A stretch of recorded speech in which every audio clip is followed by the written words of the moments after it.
안녕하십니까. 아신성교회 여러분, 유튜브 구독자 여러분. 주님의 크신 은혜와 평강이 우리 모두와 늘 함께 하시기를 축복합니다. 오늘 우리에게 주신 하나님의 말씀은 구약 성경 열왕기상 18장 21절의 말씀입니다. 제가 말씀을 읽도록 하겠습니다. 엘리야가 모든 백성에게 가까이 나아가 이르되 너희가 어느 때까지 둘 사이에서 머뭇머뭇하려느냐? 여호와가 만일 하나님이면 그를 따르고 바알이 만일 하나님이면 그를 따를지니라 하니 백성이 말 한마디도 대답하지 아니하는지라. 아멘. 열왕기상 18장 말씀은 우리에게 갈멜산에 있었던 대결의 모습을 보여주고 계십니다. 여호와 하나님을 섬기는 선지자 엘리야 단 한 사람과 바알과 아세라 신을 섬기는 수백 명의 선지자들이 누가 믿는 신이 진짜 참된 신인지를 두고 이곳에서 대결을 벌이시오.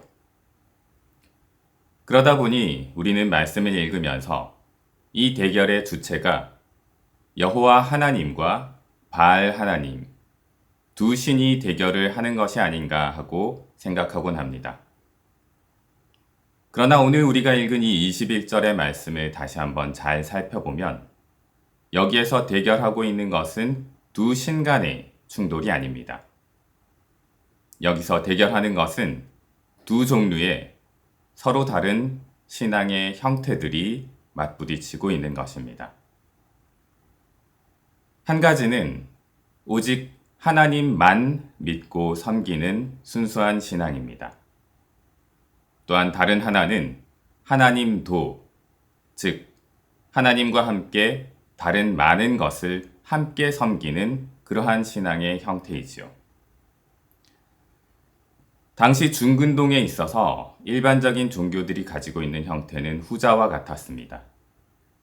많은 신들을 함께 섬기는 다신교의 종교였던 것이지요.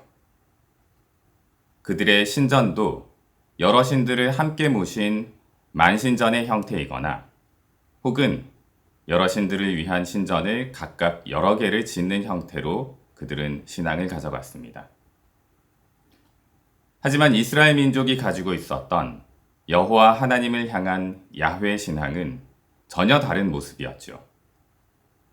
오직 하나님만이 유일하신 참신이시며 모든 세상의 창조주이심을 믿고 고백했기 때문에 그들에게 있어서는 하나님 외에 다른 어떠한 신도 결코 인정할 수가 없었습니다. 바로 그 점 때문에 이스라엘 민족은 주변의 다른 문화와 종족들과 종교들과 언제나 충돌하고 갈등을 일으킬 수밖에 없었던 것입니다.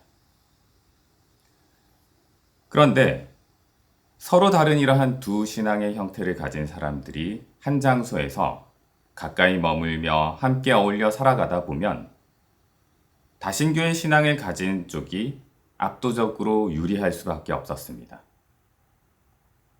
왜냐하면 그들에게 새로운 신이 소개된다면, 예를 들어 저 애굽으로부터 올라온 히브리 사람들, 이스라엘 사람들이 믿는 여호와 하나님이 소개된다면 그들은 새로 만나게 된 이 신과 자신들이 지금까지 믿어왔던 신들 사이에서 선택을 깊게 고민할 필요가 없었습니다. 그저 자신들이 믿던 신들 앞에 새로운 신 하나를 추가하여서 함께 섬기면 그만이었기 때문입니다. 그러나 이스라엘 백성들은 그렇지가 않았습니다.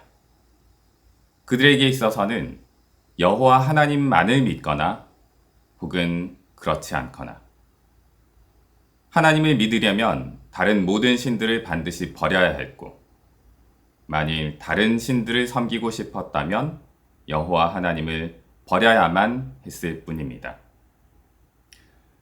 그렇기에 이스라엘 백성들은 가나안 사람들과 함께 어울려 살아갈 때에 그들의 신앙을 순수하게 지키기 위해서 수많은 노력을 기울이고 처절한 투쟁을 거칠 수밖에 없었던 것입니다.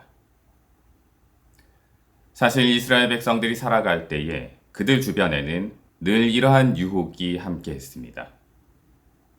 가나안 사람들은 그들에게 너희의 조상이 믿었던 여호와 하나님을 버릴 필요가 없다. 그 신도 섬기되 우리의 신도 함께 섬기자고 손을 내밀어 왔던 것입니다. 너희 조상의 신은 저 광야에서 양을 치던 때에 믿었으니 목축업의 신이 아니냐. 이제 가나안 땅에 정착하여 농사를 짓고 있으니 농사에 유리한 비와 폭풍우를 관장하는 바알 신도 함께 섬기자. 이것이 곧 가나안 백성들이 이스라엘 민족에게 내민 유혹의 정체입니다. 즉, 자신들의 상황에 따라 자신들에게 무엇이 유리한가에 따라 그 이익을 쫓아 이럴 때는 이 하나님을, 저럴 때는 저러한 하나님을 함께 섬기자는 것이 그들의 유혹이었던 것이죠. 그러므로 오늘 21절 말씀 속에 엘리야의 외침은 바로 이러한 유혹에 대항하는 것이었습니다. 여호와 하나님만을 믿거나 혹은 믿지 않거나 이 둘 외에 다른 선택지가 없다는 것입니다. 이것은 양자택일, 사생결단의 일이며 둘을 함께 섬긴다는 것은 결코 불가능한 일이라는 것입니다. 갈멜산에 있었던 이 극적인 대결의 정체는 오직 하나님만을 믿고 따르는 온전한 신앙이냐, 아니면 하나님과 다른 것 사이에서 머뭇머뭇거리는 유혹 앞에서 주저하고 있는 신앙이냐, 이것의 대결인 것입니다. 엘리야는 우리가 가진 모든 것을 하나님을 향해 온전히 다 던져 하나님만을 의지하도록 결단하라고 요청하고 있습니다. 그런데 엘리야의 이 간절한 요청은 수천 년 전 이스라엘 백성들에게만 주어진 것이 결코 아닙니다. 이것은 모든 시대를 거쳐 하나님의 백성된 모든 사람들에게 던져진 요청입니다. 오늘날 이 현대를 살아가고 있는 우리들도 마찬가지입니다. 우리들 역시 하나님을 믿고 섬기는 하나님의 백성으로 이 세상을 살아가고 있습니다. 만약 누군가가 우리에게 와서 우리의 하나님을 버리고 다른 신을 섬기라고 한다면 우리는 모든 것을 걸고 우리의 생명까지도 걸고 그것에 대항하고 저항할 것이 마땅합니다. 하지만 지금 우리에게 주어진 유혹은 그것보다 훨씬 더 교묘하고 치명적인 것입니다. 이 유혹은 하나님을 향한 우리의 사랑과 신앙을 포기하라고 요구하지 않습니다. 다만 때로는 하나님을 믿고 따르더라도 다른 때에는 하나님 외에 다른 것을 의지하도록 유혹하고 있는 것입니다. 때로는 우리가 하나님의 뜻에 따라 사랑의 원리로, 섬김의 원리로, 희생의 원리로 이웃을 사랑하고 용서하고 나 자신을 낮추어 이웃을 섬기는 그 뜻을 잘 따라 살더라도 또 다른 때에는 우리의 감정에 의해서, 우리의 유익에 의해서 힘의 논리에 따라, 부의 논리에 따라 이 세상의 모든 사상과 원칙들에 따라 하나님을 떠나 세상을 의지하고 세상을 따라 살아가도록 유혹하고 있다는 것입니다. 즉 오늘 말씀 속에 나온 엘리야의 이 요청은 오늘날 우리들도 역시 우리의 온 삶이, 우리 삶의 모든 순간이 오직 하나님의 뜻에 따라 살아가야 한다. 우리의 모든 존재가 온전한 그리스도인으로서 우리의 전 실존을 하나님 앞에 과감히 던져야만 한다라는 요청인 것입니다. 물론 엘리야의 이 요청을 따르는 것은 결코 쉬운 일이 아닙니다. 오늘 말씀 속에서도 백성들은 그 앞에서 끝내 쉽게 대답하지 못하고 주저하는 모습을 보여주었습니다. 하지만 우리 하나님께서는 그럼에도 불구하고 백성들이 돌아오기를, 백성들이 결단하고 응답하기를 기다리시며 귀 기울이고 계십니다.